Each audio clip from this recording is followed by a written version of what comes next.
Hello student, स्वागत है आप सभी का एग्जाम फ्रेंड 365 में। आज हम लोग पढ़ने वाले हैं क्रियाकलाप नंबर 6, जो पाठ नंबर 1 यानी कि अध्याय 1 का सबसे आखिरी क्रियाकलाप है। आज हम लोग क्रियाकलाप पाठ 1 का सब क्रियाकलाप आज हम लोग समाप्त कर लेंगे। तो छठा क्रियाकलाप हम लोग देखेंगे, आखिरी है और अच्छे से इसको पढ़ेंगे हम लोग। तो ये क्रियाकलाप का उद्देश्य आप यहाँ पे देख सकते हैं। इस क्रियाकलाप का उद्देश्य जो है कॉपर सल्फेट विलयन में डूबी लोहे की कील, यानी कि आज हम लोग कॉपर सल्फेट विलयन में लोहे की कील को डुबोएंगे। जैसा कि आप यहाँ पे देख रहे हैं, यहाँ पे इसकी अभिक्रिया को देखें, क्या अभिक्रिया है। तो सबसे पहले इसमें दो परखनली हम लोग लेते हैं, दो परखनली।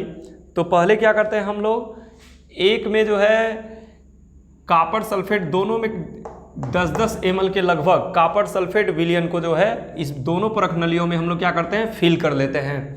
तो यहाँ पे कॉपर सल्फेट विलयन दोनों में आ जाएगा। दोनों का जो है कॉपर सल्फेट विलयन में रंग में कोई चेंजिंग नहीं रहेगी, यानी कि कील के इसमें डुबोने के पहले कोई चेंजिंग नहीं आएगी, उसके बाद चेंजिंग आती है। इसलिए इसको हम थोड़ा सा अंतर के रूप में इसको हम शेडेड कर दिए हैं, और इसको जो है थोड़ा सा डार्क में, इसको थोड़ा जो है हल्का शेडेड फॉर्म में हम इसको बनाए हैं।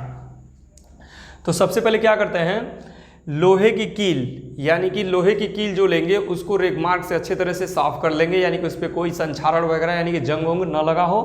तो लोहे की कील को क्या करते हैं, कॉपर सल्फेट के विलयन में डुबो देते हैं। तो ये नीला कॉपर सल्फेट विलयन जो है हमारा नीला कॉपर सल्फेट विलयन है। तो जब लोहे की कील को कॉपर सल्फेट विलयन में डुबो देते हैं, उसके बाद से उसको क्या करते हैं, ये डुबोते समय का ये मतलब स्थिति है, यानी कि जब हम डुबोए हैं तो उस समय क्या होता है, लोहे की कील दिखाई देगी आपको और नीला कॉपर सल्फेट विलयन भी दिखाई देगा। लेकिन 20 मिनट के बाद इसको छोड़ देते हैं। 20 मिनट के बाद इनमें आपस में अभिक्रिया होती है। वो अभिक्रिया होकर ये स्थिति हमारी बनकर आती है, ऐसे ये स्थिति बनकर आती है। तो जब ये स्थिति बनकर आती है तो यहाँ पे होता ये है कि लोहे की कील में जो है परिवर्तन आ जाता है, उसके रंग में परिवर्तन आ जाता है, यानी कि इस पर भूरा रंग जो है भूरा परत, भूरे रंग का परत इस पर कील पे चढ़ जाता है। और ये जो हमारा यानी कि नीला कॉपर सल्फेट विलयन था, ये कॉपर सल्फेट विलयन हल्का और हल्का हरे रंग का हो जाता है, यानी कि इसमें भी परिवर्तन आती है, इस विलयन में, और कील के मतलब उसमें भी परिवर्तन आती है। तो यहाँ पे देख सकते हैं लोहे की कील पर कॉपर धातु की लाल भूरे रंग की परत चढ़ जाती है, यानी कि लोहे की कील जो है ना, इस पे ये क्या करता है, यानी कि कॉपर सल्फेट विलयन से कॉपर को क्या करता है, ले लेता है आयरन, और उसके ऊपर लाल भूरे रंग की क्या होती है, परत चढ़ जाती है। तो ये अभिक्रिया जो है टोटली हम लोग देखेंगे। तो यहाँ पे देखेंगे इसका प्रेक्षण क्या है। प्रेक्षण में आप देखिए कि लोहे की कील का रंग भूरा हो गया तथा कॉपर सल्फेट विलयन का रंग का नीला रंग फीका पड़ गया। निम्नलिखित अभिक्रिया हुई। ये अभिक्रिया कैसे हुई है, हम लोग इस रासायनिक अभिक्रिया यानी कि कैसे हुई है ये समीकरण के माध्यम से देखेंगे। तो सबसे पहले हम लोग देखेंगे यहाँ पे Fe, यानी कि हमारा आयरन, यानी कि जो लोहे की कील है वो आयरन है। Fe जो है सॉलिड है, ये सॉलिड कंडीशन में है। हम लोग इसको डुबोते हैं कॉपर सल्फेट के विलयन में, यानी कि कॉपर सल्फेट का विलयन हो जाएगा CuSO4। ये हमारा कॉपर सल्फेट का विलयन, ये जो है हमारा एक्वस कंडीशन में होता है, एक्वस के फॉर्म में होता है। ये है अभिकारक के रूप में। उत्पाद में क्या बनकर आएगा, ये आयरन क्या करता है, कॉपर सल्फेट यानी कॉपर सल्फेट विलयन से कॉपर को क्या करता है, हटाकर खुद अपना स्थान ले लेता है, यानी कि ये बना लेता है आपका आयरन सल्फेट। ये आयरन सल्फेट बना लेगा। इसकी भी अवस्था जो हो जाएगी वो भी एक्वस रहेगी, और प्लस और क्या करेगा, कॉपर को वियोजित कर देगा, कॉपर को हटा देगा, विस्थापित कर देगा उसको, Cu, यानी कि जो कॉपर आएगा ये हमारा रहेगा सॉलिड कंडीशन। आप देख सकते हैं संतुलन तो है, इसका समीकरण का संतुलन है।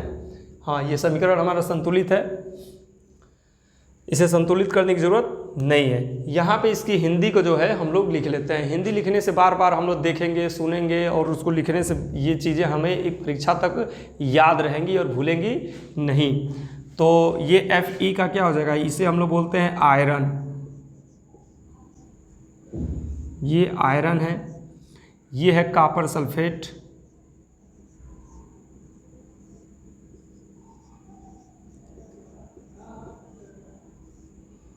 ये कॉपर सल्फेट हो जाएगा, और यहाँ पे आयरन सल्फेट हो जाएगा,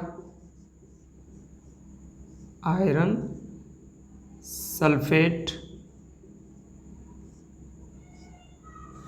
और ये जो है आपका कॉपर हो जाएगा। तो आप देख रहे हैं यहाँ पे विस्थापन हुआ है। क्या हुआ है? विस्थापन। किसका विस्थापन हुआ है? कॉपर का विस्थापन हुआ है। किसके द्वारा हुआ है? वो लोहे के द्वारा, जो आयरन है वो इसको क्या किया है? विस्थापित किया है। इसलिए इसको हम लोग को, इस अभिक्रिया को हम लोग कहते हैं विस्थापन अभिक्रिया। क्या बोलते हैं इस अभिक्रिया को? विस्थापन